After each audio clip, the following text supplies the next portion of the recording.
Welcome once again to an episode of Beyond the Sermon. My name is Magrey, deVega, the senior pastor here at Hyde Park United Methodist Church, and I am joined by our wonderful guest preacher this week, the Reverend Gary Mason. Hello, Gary.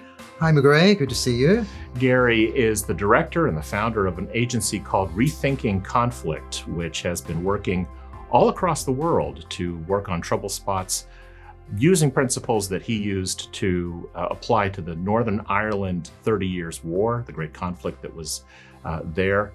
And he has been a friend to this church over the years. And it's just timely, Gary, to have you here as we kick off our new worship series on listening called Say Less. If you haven't had a chance to listen to his sermon yet, I hope you'll take a moment to do that on our YouTube page. But Gary, thank you for that powerful sermon. And you bring such a wealth of experience and expertise from beyond this country. So much of your sermon was on listening. And I wonder if you would just begin with sort of your outsider observations on how we're doing right now in this country. What's your diagnosis on our ability or inability to listen across our differences? I mean, as an outsider, Magrey, looking into the US, and I often say to many colleagues in the US, apart from my homeland of Ireland and the UK, there is no other country in the world has influenced me for good in this space.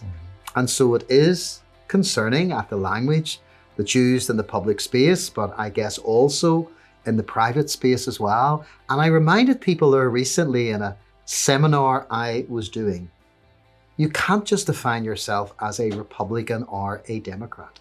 Every person in this country is more than that. Because I was asking the question, are you a Republican or a Democrat who's struggled with loss, with cancer, with trauma, with drug addiction, with alcohol addiction? And I just think we need to be careful how we use labels, like a kind of singular definition is the totality of a person. Yeah. And I think that's why the church is critically placed. And I think both those who see themselves as conservatives or liberals, even if they don't agree theologically, I often say to them, when I meet them together in a room, I say, look, I'm meeting all of you for the first time, but I know one thing about you.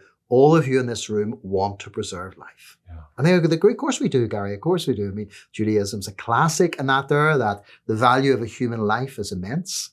And I'm saying, well, is there a way you can facilitate in our context what we call uncomfortable conversations? They're not going to be easy. But the concern is, Magrey, and I hope and pray to Almighty God it never happens, if you ever spilled into an internal civil war in the US, it would be catastrophic. And I do have to remind Americans in relation to this defining war. This is not Vietnam, Afghanistan, or Iraq. And it's also not your civil war of 1860. This is not a kind of strong demarcation line between North and South. This is like Belfast that I grew up in as a kid and into adulthood. Someone in the next street wants to kill me because I'm a unionist or a nationalist. Yeah.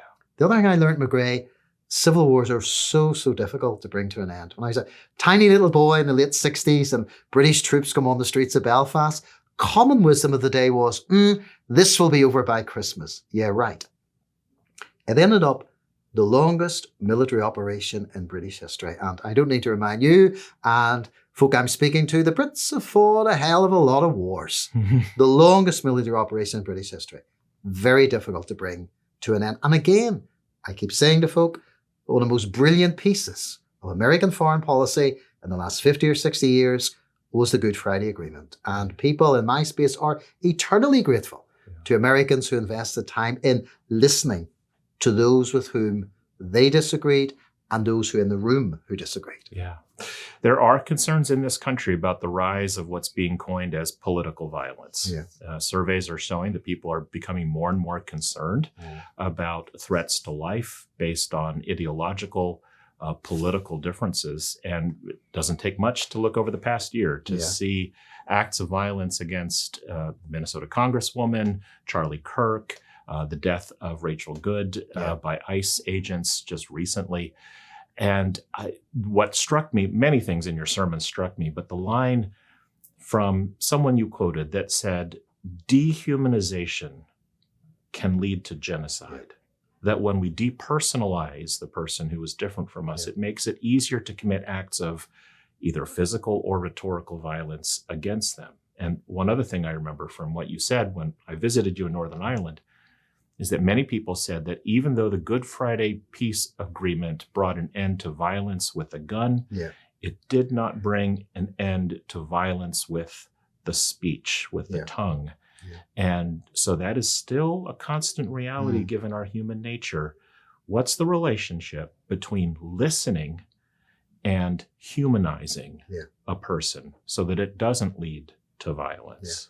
And you're so accurate there, Magrey. A colleague of mine, Cecil Kerr, long dead, very caught up in the charismatic movement in the Anglican Church, said, most people in our churches did not have guns in their hands, but they most certainly had them in their hearts. Right. And for all of us, I mean, biblically, the heart invariably is used within both the Old Testament, New Testament as the seat of our emotions. So really, if we have those thoughts, we're damaging ourselves physically, mentally, spiritually, and emotionally. In our space in the late 1980s, there was a small group of us, of which I was the youngest in the room, who were reaching out to those who were pursuing terrorism, political violence, whatever phraseology people want to use, and really trying to bring them eventually together with the other side. Magrey, it took 7 years to get to a ceasefire. And sometimes the American mindset, bless you, but I'm a Westerner as well, we love instantaneous solutions. There's no instantaneous solution to this here. This was a long, protracted, difficult process. And you were in there for the long haul. And even 28 years this year, after the signing of the Good Friday Agreement, when I'm back home in Ireland, a lot of my life is storytelling and listening. Most commentators say it takes 50 years to bed down a peace process. Wow. So how does the church in this divided space bring together people who politically are very, very diverse? And I keep saying to people, if you don't do that, I think you will know what some of the alternatives could possibly be. You end up demonizing a person so much that actually they have no right to live. And I think also be careful when politicians use religion against the other person. The classic example of that is the Holocaust or the Shoah. I mean, Hitler in the second chapter of Mein Kampf said, "Today I believe I'm acting in accordance with the will of the Almighty Creator in defending myself against the Jews." So remind all of us today, I mean, Hitler was no card-carrying evangelical or observant Catholic, but he was clever enough as a leader to use religion to demonize the other. We should never do that. Just a recap of some of the wonderful insights in your sermon. One, the relationship between listening to God and listening to each other. We often differentiate the two, but you made a connection to say that we can't listen for the image of God in someone else unless we are listening for God within us. I thought was a beautiful thing. You recounted episodes where Jesus listened. And what was interesting to me about the examples you gave, the woman at the well, Nicodemus, Zechariah, the centurion, is that those were all one-on-one encounters. Very rarely do we have a story where Jesus convinced a whole crowd or listened to a whole crowd. It was always these tender one-on-one sort of moments. So I thought that was really insightful. And the other thing I thought of was your emphasis on storytelling, that there is a power that can be unleashed when we simply ask another person to tell us their story and then encourage them to listen to ours. Here's an insight that I quote you on many, many times that I thought I would ask you that didn't make your sermon. It's the phrase that engagement is not endorsement. I first heard that from you in Northern Ireland. You've said it in a number of sermons since, and it seems as timely as ever. What does it mean that when you engage someone with whom you have diametrically opposed views, that you are not endorsing their position or agreeing with it or saying that it's right, but you are engaging them? Why is that important? And I think that quotation there from Bret Stephens, you know, in order to disagree well, you need to understand well. So I'm not asking Democrats to become Republicans or Republicans to become Democrats, particularly people of faith. You've made a choice politically within a democracy. We have to respect that. But I'm asking them to humanize and understand the other person's position. And a classic example of that, Magrey, is people that you have met in my space who had a tremendous amount of blood in their hands and as a religious leader both you and I will be condemning that categorically. I am not excusing it, but I can understand how many young men of my generation, 15, 16, 17-year-olds, took up guns against the other. And the sad thing is, sometimes that happened in a context of what I call toxic politics and toxic religion. So very simply put, in the late 1960s, as a friend of mine who's now deceased said, in the late 1960s, someone did not fly over Northern Ireland. We all woke up one day and said, let's start killing each other. So it's the same in the US. What was the context that has brought this about? I mean, this didn't happen instantaneously. This has been a kind of development over a number of years. And I suppose the other thing we may want to ask, there's probably a book in this, why did the church, both conservatives and progressives, not pick this up sooner? So maybe, is there such a thing as prophetic listening? I think the church in the States, by and large, does a pretty good job on what I would call pastorally, prophetically. Are we listening to one another? But most of all, listening to God. Because I think that prophets, as I look at them in the Hebrew Bible, they were standing on the edges of society, speaking into society. They weren't in with the in crowd necessarily. They were speaking in and calling things out. I think that should be the role of the church. And humanizing another person only comes about through human engagement. I mean, you've heard people who were sworn enemies who, like 30, 40 years ago, I just wanted to put that person in his grave. Today they don't. What brought about that change? Was it just a political agreement?